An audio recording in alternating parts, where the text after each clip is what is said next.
Halloween. Cette fête datant de presque 3000 ans qui met nos défunts à l'honneur. De nombreuses personnes se déguisent et s'amusent à se faire peur. Et pour l'occasion, j'ai préparé 3 histoires d'horreur, dont une qui raconte du paranormal. Dites-moi en commentaire si vous croyez au paranormal ou si simplement vous avez déjà vécu ce genre d'expérience. Personnellement, tout ce qui touche au paranormal me fascine et c'est vraiment quelque chose que j'affectionne. Je me ferai un plaisir de lire vos histoires et pourquoi pas en faire une autre vidéo spécialement dédiée à tous vos threads à vous. On va commencer par une première histoire qui elle n'est pas paranormale, qui est l'histoire de Louise.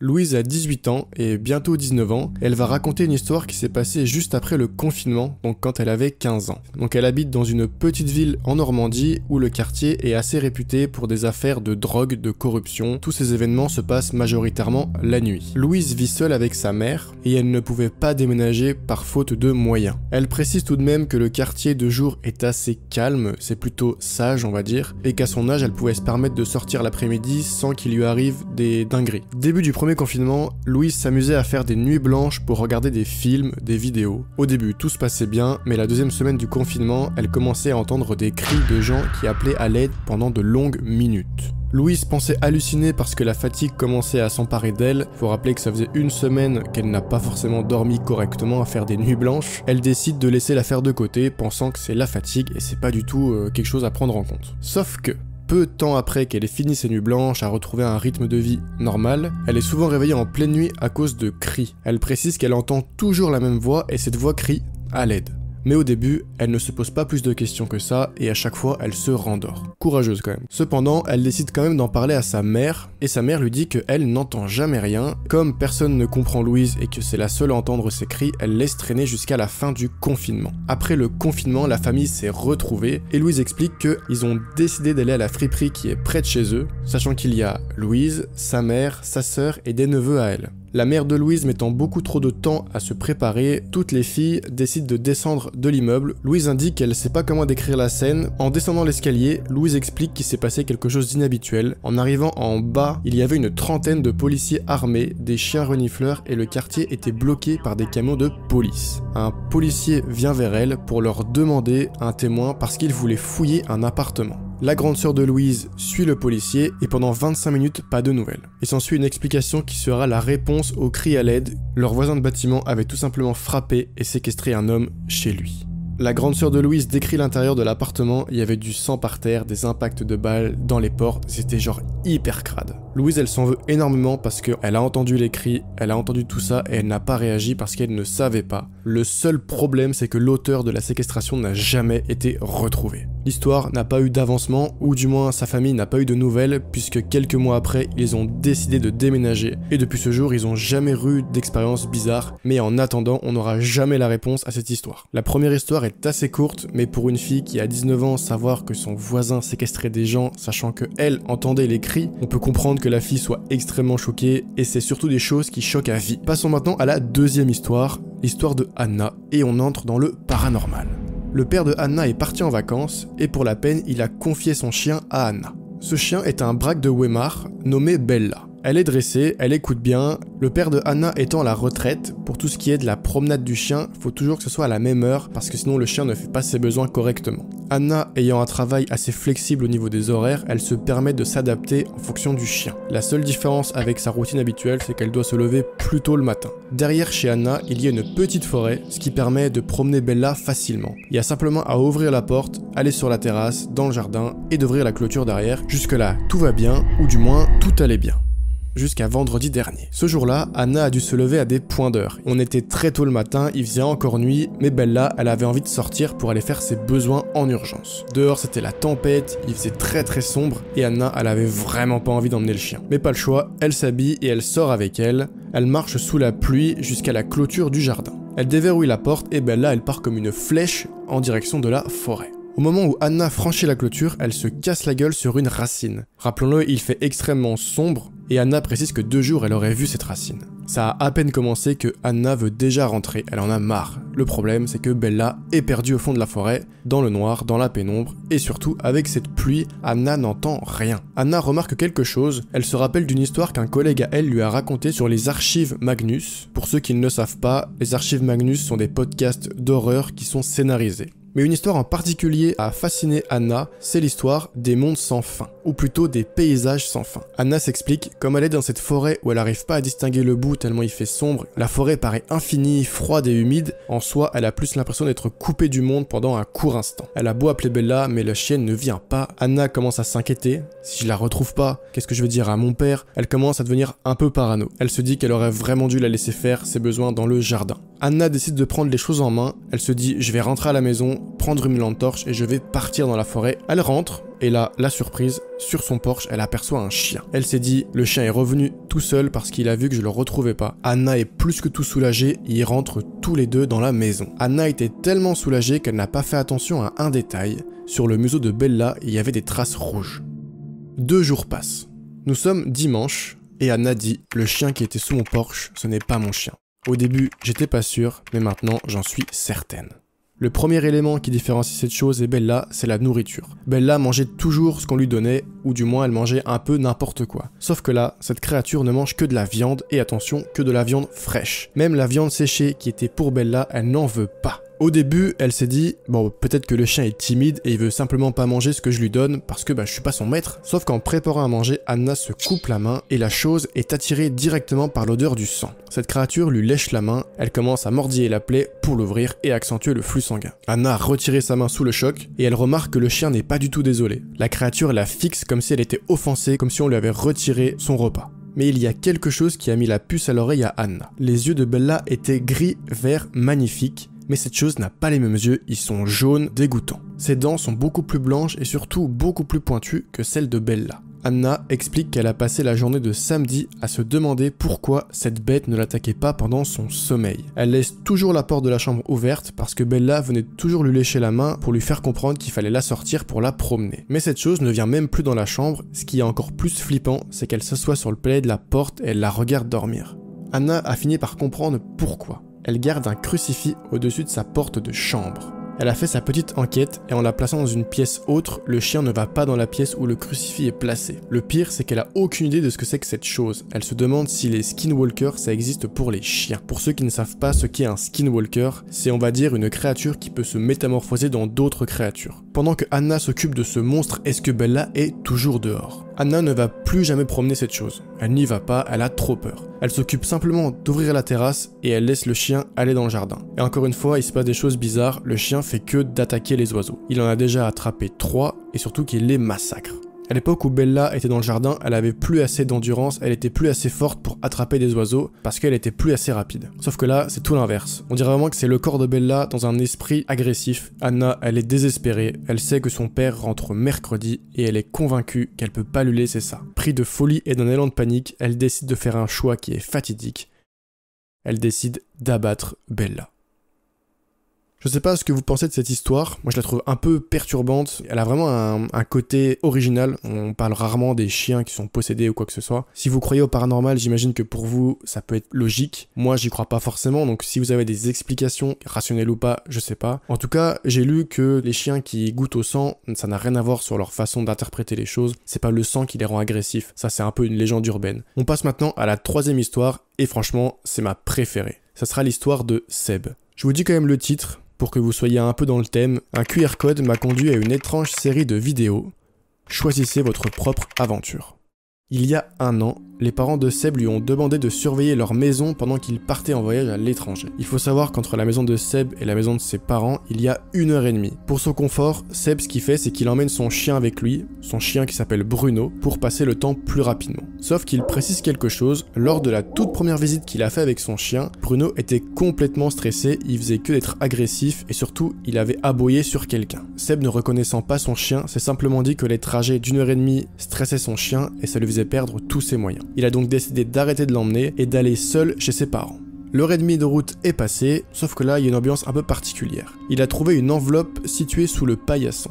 L'enveloppe est scellée, il n'y a pas de timbre, elle est sans adresse et il n'y a même pas d'encre. Il jette quand même un coup d'œil au quartier, parce qu'il est un peu sceptique, c'est assez étrange, on reçoit pas des enveloppes sans rien, et il rentre dans la maison et il se ferme à l'intérieur. Il est un peu perturbé, il se pose sur le canapé, il ouvre l'enveloppe, et à l'intérieur, il y a simplement un bout de papier avec un QR code en plein milieu. Il scanne avec son téléphone et il y a un lien YouTube qui apparaît. Seb, ici, connaît un peu en technologie, et vraiment, ce lien, il était vrai. Il n'y a pas d'arnaque, il n'y a pas d'hameçonnage, c'est simplement un lien d'une vidéo YouTube qui est en non répertorié. Par curiosité, il clique dessus et il tombe sur une vidéo qui s'appelle New Home, New Adventure, New Memories. Il analyse un peu la page et il va quand même checker la page YouTube. Donc il clique sur le nom de la page YouTube qui s'appelle New Resident, qui veut dire nouveau résident, nouvel habitant. Chose la plus étrange, la chaîne est complètement vierge. Pas de bannière, pas de photo de profil, pas de description, aucun signe de vie là-dessus. Seb, il retourne sur le lien de la vidéo non répertoriée et il la lance. La vidéo commence avec un titre classique,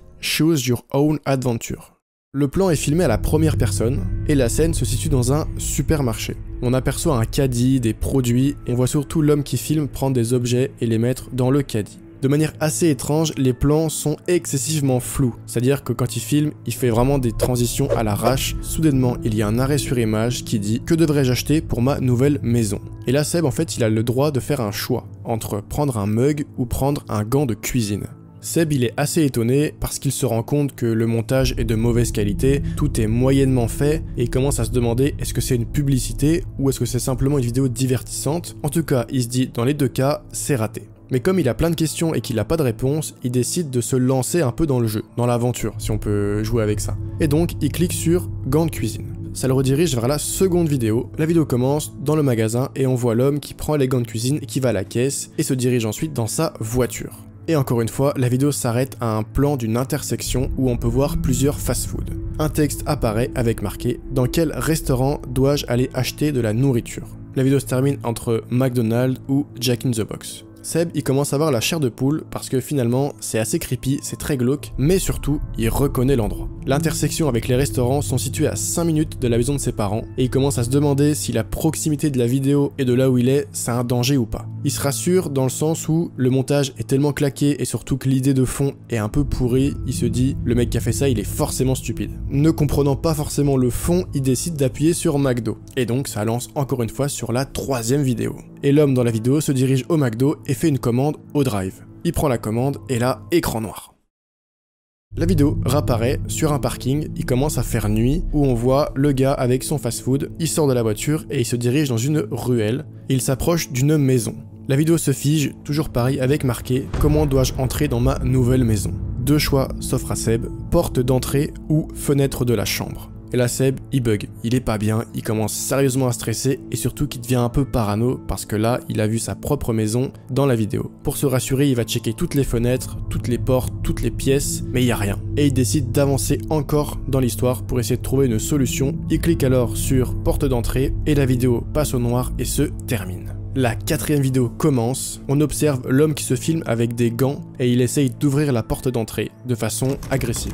Ça marche pas, c'est fermé et il contourne la maison pour aller jusqu'à la fenêtre de la chambre. Il arrive à l'ouvrir et il pénètre dans la maison. Chaque séquence devenait de plus en plus sombre parce qu'on se rappelle que la nuit arrivait et l'homme en fait il se promène dans la maison en filmant avec un couteau à la main. Avec ce couteau, il s'amusait à rayer les photos de famille. Quand soudain, la vidéo s'oriente vers la porte d'entrée et on voit de la lumière qui traverse les vitres. Cette lumière, c'est pas n'importe laquelle, ce sont des phares de voiture. Les phares s'éteignent, la maison est complètement noire et on voit simplement le réverbère extérieur de la maison qui éclaire l'intérieur. Le gars avec son couteau s'approche de la porte d'entrée. Un chien se met à aboyer fortement derrière la porte. Le gars, paniqué, retourne dans la chambre où il est rentré et se ferme à l'intérieur. Sur la vidéo, on n'y voit plus rien, on voit simplement la bande lumineuse située sous la porte et surtout, on entend un chien qui aboie fermement derrière la porte. L'homme paniqué ressort, referme la fenêtre tranquillement pour pas laisser de traces et il se barre en contournant la maison et il retourne à sa voiture, sauf que le chien, il est plus malin, il a fait le tour de la maison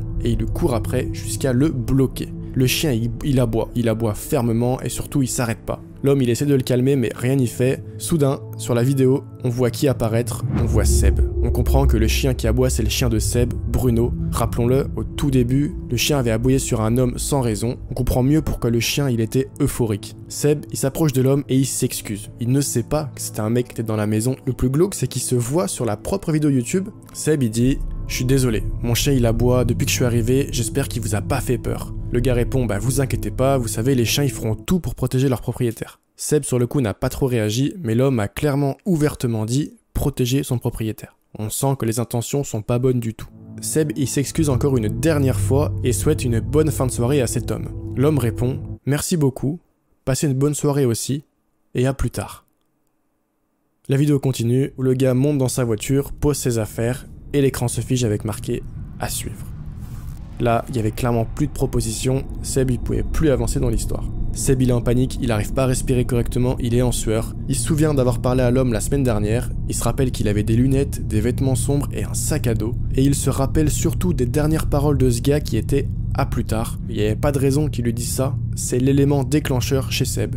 Pris de panique, il se lève, il prend ses affaires, il ferme la maison et il va dans sa voiture. Il appelle la police et il leur explique toute la situation, qu'il a trouvé une enveloppe avec des vidéos bizarres, il y a un mec qui est rentré chez eux, qui avait un couteau, et la police prend tout ça au sérieux et viennent le plus vite possible. Seb, pendant qu'il est dans la voiture à attendre la police, il va se dire « Je vais rassembler un maximum de preuves pour leur prouver que ce que j'ai vécu c'est chaud, c'est grave » et il veut enregistrer les vidéos. Il sort le papier, il prend son tel, il scanne, et là, un message d'erreur apparaît. Cette vidéo a été supprimée par son propriétaire.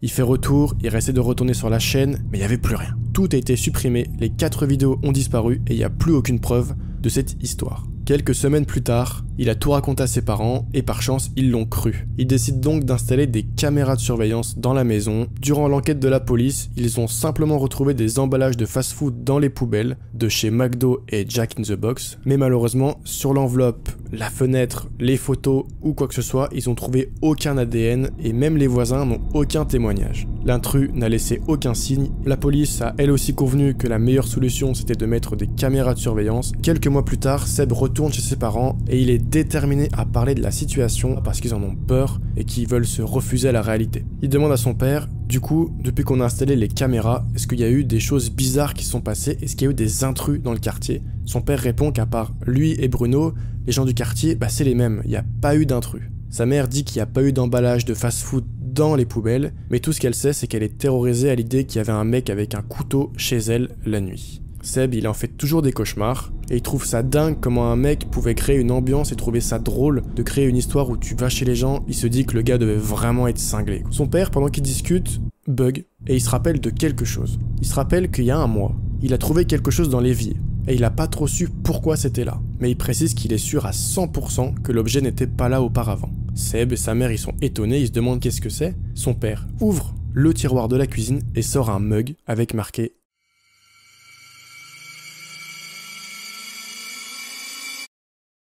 Cette histoire, elle me fascine. Parce que le gars, c'est juste hyper glauque.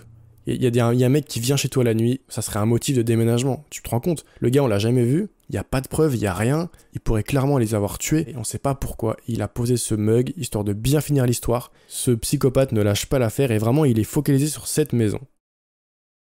Bon.